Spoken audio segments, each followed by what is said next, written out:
అందరికీ నమస్కారం. ఈరోజు మనము ఆర్ఓఐ రిటర్న్ ఆన్ ఇన్వెస్ట్మెంట్ గురించి మాట్లాడుకుందాం. ఆర్ఓఐ అంటే పెట్టుబడి మీద వచ్చే net profit. ROI calculations sales and marketing సంబంధించిన ప్రతి ఇంటర్వ్యూలో ఖచ్చితంగా అడిగే క్వశ్చన్. ఈ క్వశ్చన్కు సరిగ్గా ఆన్సర్ చేయలేక చాలామంది ఇంటర్వ్యూను క్రాక్ చేయలేకపోతున్నారు. ఈరోజు మనం ఆర్ఓఐ అంటే ఏమిటి, ఎక్స్పెన్సెస్ను ఎలా పరిగణలోకి తీసుకోవాలి, హెల్దీ ఆర్ఓఐ అంటే ఏమిటి అనే విషయాల గురించి తెలుసుకుందాం. ఆర్ఓఐ నేను చెప్పిన విధంగా పెట్టుబడి పెట్టిన దాని మీద వచ్చే నెట్ ప్రాఫిట్ క్యాల్కులేషన్కు చేసే సూత్రము. ఆర్ఓఐ ఫార్ములా వచ్చేసి net profit divided by total investment into 100. Net profit అంటే ఏంటి? నెట్ ప్రాఫిట్ అంటే టోటల్ ప్రాఫిట్ మైనస్ ఎక్స్పెన్సెస్. దీన్ని టోటల్ ప్రాఫిట్ మైనస్ ఎక్స్పెన్సెస్ చేస్తే మనకు నెట్ ప్రాఫిట్ అన్నది వస్తుంది. ఇంకా మనము విపులంగా తెలుసుకుందాం. దీంట్లో రెండు విషయాలను మనము ఖచ్చితంగా పరిగణలోకి తీసుకోవాలి.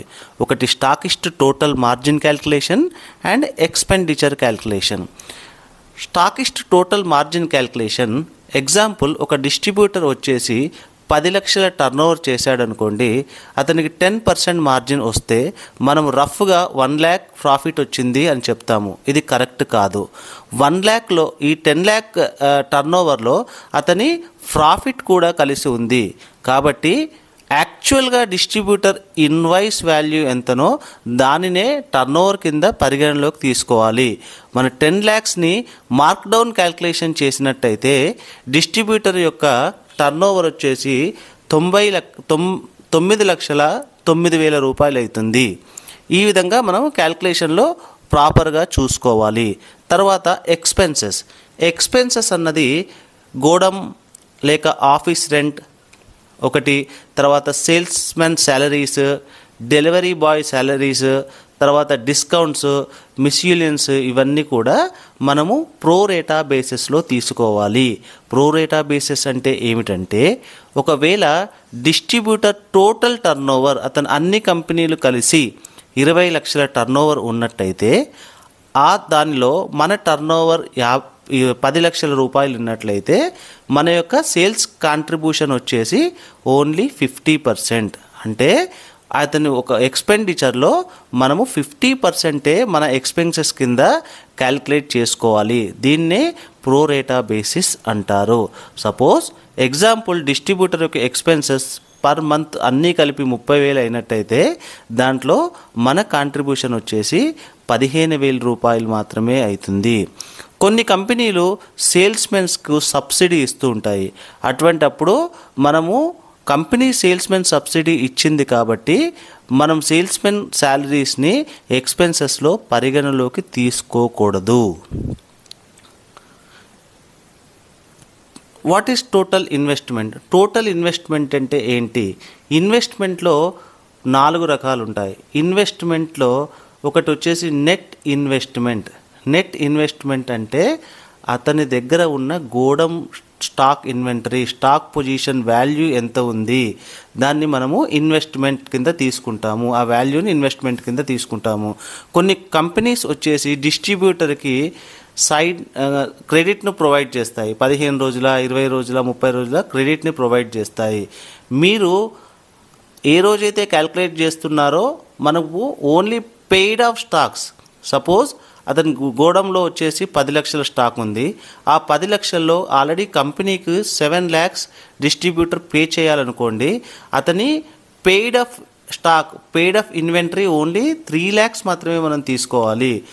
అది ఓన్లీ పెయిడ్ స్టాక్ మాత్రమే తీసుకోవాలి. తర్వాత market credits.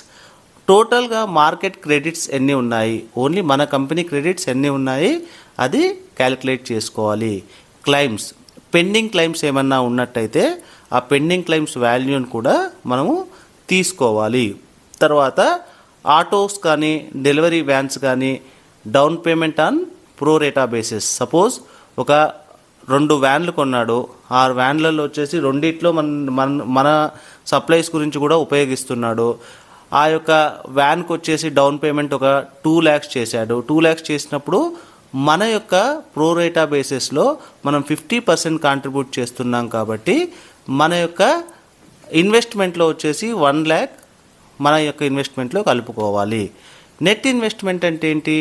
Total stock investment minus stockist outstanding to the company.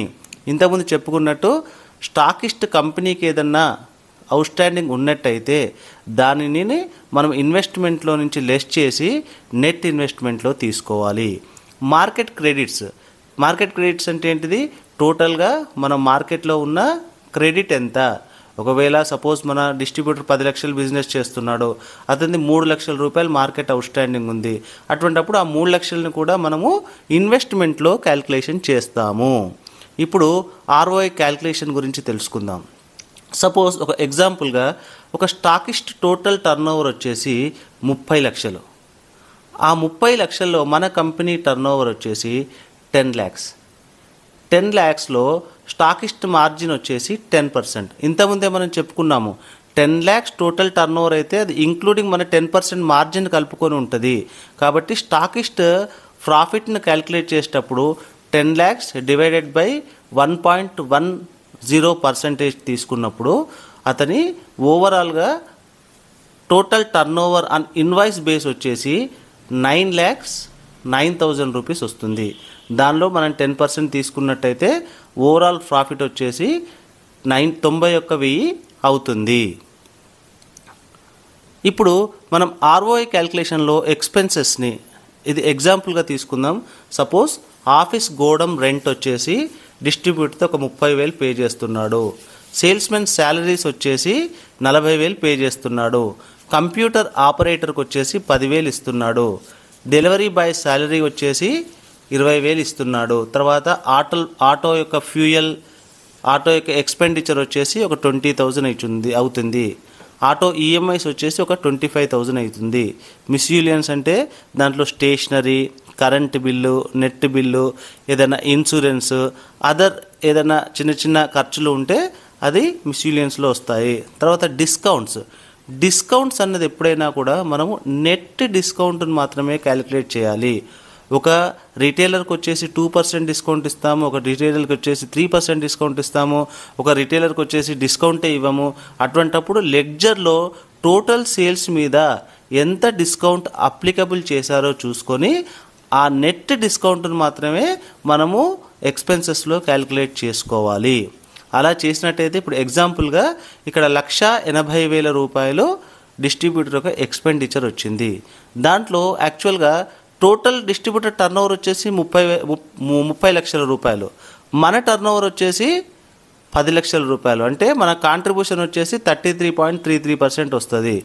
మనము ఎక్స్పెన్సెస్లో కూడా 33.33% తీసుకుంటే అప్రాక్సిమేట్గా 59,000 మన యొక్క ఎక్స్పెండిచర్ కాంట్రిబ్యూషన్ అవుతుంది.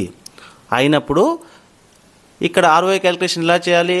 టోటల్ స్టాక్స్ వాల్యూ వచ్చేసి 6 లక్షలు ఉంది, డ్యామేజ్ స్టాక్స్ వాల్యూ 50,000 ఉంది, క్లైమ్స్ వాల్యూ 1 lakh ఉంది, మార్కెటింగ్ అవుట్స్టాండింగ్ 4 lakhs ఉంది, delivery van down payment already కొత్త వ్యాన్ కొన్నారు, దాని డౌన్ పేమెంట్ ఒక 30,000 ప్రో రేటా బేస్లో వచ్చింది.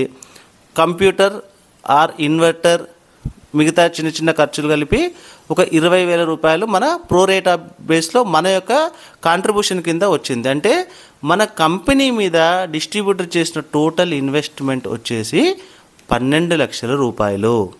అప్పుడు ఫార్ములా ఏంటిది? ROI క్యాలిక్యులేషన్ ఫార్ములా ఏంటిది? Total profit minus expenses divided by total investment. Calculation ఏం చేసాం? టోటల్ ప్రాఫిట్ ఎంత వచ్చింది? మనకు 91,000 వచ్చింది. ఎక్స్పెన్సెస్ ఎంత వచ్చింది? 59,000 వచ్చింది. 91,000 నుంచి 59,000 తీసేసినప్పుడు నెట్ ప్రాఫిట్ వచ్చేసి 32,000 అవుతుంది. టోటల్ ఇన్వెస్ట్మెంట్ ఎంత చేశాడు? 12 లక్షలు చేశాడు. అప్పుడు ఫార్ములా ప్రకారము 91,000 minus 59,000 equal to 32,000 total net profit అవుతుంది. డివైడెడ్ బై 12 lakhs ఇంటూ 100 చేసినప్పుడు 2.66% డిస్ట్రిబ్యూటర్కు నెట్ ప్రాఫిట్ కింద వర్కౌట్ అవుతుంది. ఇది ఆర్ఓఐ చేసే క్యాల్కులేషన్ చేసే పద్ధతి. అసలు హెల్దీ ఆర్ఓఐ అంటే ఏంటిది, గుడ్ ఆర్ఓఐ అంటే ఏంటి? Present bank interest saving rates వచ్చేసి 3.5 to 4% పర్ యానం ఇస్తున్నారు. ఫిక్స్డ్ డిపాజిట్ చేస్తే 5 to 7% ఆఫర్ చేస్తున్నారు. ఒకవేళ సీనియర్ సిటిజన్స్ అయితే 9.5% పర్ యానం ఆఫర్ చేస్తున్నారు. బెస్ట్ ఆర్ఓఐ వచ్చేసి మనము 18 to 24% కింద కన్సిడర్ చేయొచ్చు. ఆర్ఓఐ అనే టాపిక్ ప్రతి సేల్స్మెన్కి ఉపయోగపడే సబ్జెక్టు. మీరు మీ ఫ్రెండ్స్కి మరియు సేల్స్ అండ్ మార్కెటింగ్లో పనిచేసే ప్రతి వారికి షేర్ చేయండి. అది వారి ఇంటర్వ్యూ అటెండ్ అయ్యే సమయంలో కానీ లేదా డిస్ట్రిబ్యూటర్ వద్ద ఆర్ఓఐ క్యాల్కులేషన్ చేసే సమయంలో కానీ వారికి ఉపయోగపడుతుంది. మరియు మీరు ఇంకా సేల్స్ అండ్ మార్కెటింగ్ సంబంధించిన ఎటువంటి టాపిక్స్పై వీడియో చేయాలో మీరు కామెంట్స్లో తెలియచేయండి. వాటిని చేయడానికి నేను ప్రయత్నిస్తాను. మీకు పైన కంటెంట్ నచ్చినట్లయితే టాపిక్ని షేర్ చేయండి, లైక్ చేయండి మరియు కామెంట్ రూపంలో మీ అభిప్రాయాన్ని తెలియచేయండి. Thank you.